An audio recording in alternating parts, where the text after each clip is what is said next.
Hey guys, Envy here. Thank you very much for tuning in and welcome to my Airdribbling tutorial.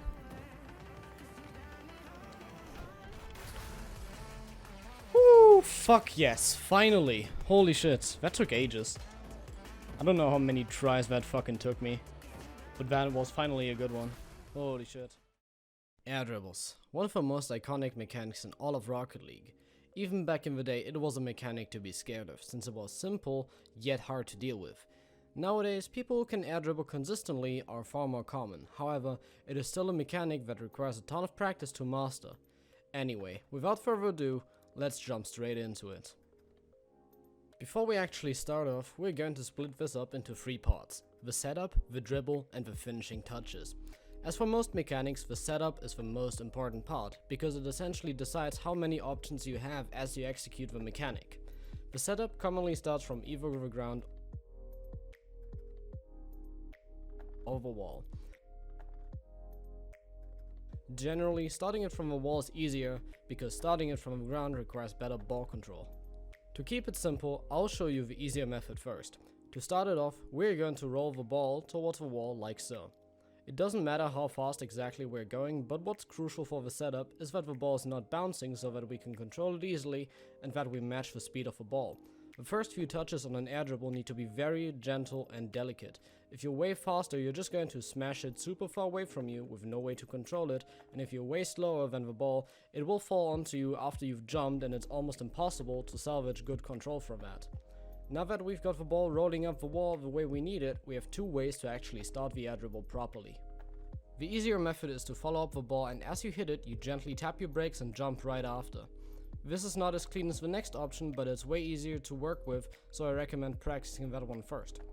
Now the other way, which is what you can do if you've got decent car and ball control, is to just not hit the brakes at all and jump with the ball after you've hit it into the air. The reason why that is the better but harder option is because we get to control the ball right away without wasting any time during the setup. What makes it harder is, first of all, we need to time our jump perfectly. Otherwise, we either miss the ball or give it a really bad touch, and that will make you look like an idiot. And second of all, the fact that we can control it from the get-go also means that we have to actually maintain control for longer. If you have a mechanical skill to pull it off, then that's good, but for beginners and intermediate players, this is going to be quite pain-inducing, so you want to keep that in mind. As for the other method, starting it from the ground. The most common ways to start it from the ground is to either dribble it at first and then just gently lift it up and start the air dribble, or we can also catch a ball that's flying towards us, pop it up a tiny bit and follow it up quickly but gently to start it off. The reason why this type of air dribble setup makes it significantly harder is because you need the ball control to actually lift up the ball properly to start off your air dribble, whereas if you started from the wall, you start at a higher altitude. Now that we've got the setups covered, how do we actually do the air dribble? First of all, I'll give you a quick physics lesson so you get a better understanding of controlling the ball. The way we position our car around the ball will decide where the ball will go when we touch it. If we touch it from below, we push it upwards, whereas if we hit it from the side, it will go forward. Now that we know how the physics behind it work, how do we actually dribble it properly? To be honest, there's no clear answer to that, as it depends on the situation you're in. It actually depends on a crap ton of factors, but for the sake of simplicity and convenience, we will narrow it down to your own position and that of the opponent. If we are up against players from around gold or platinum, odds are they will choke if we simply shoot it towards a spot they're not very close to. So imagine your opponent is on the right side of a goal and it's a 1v1.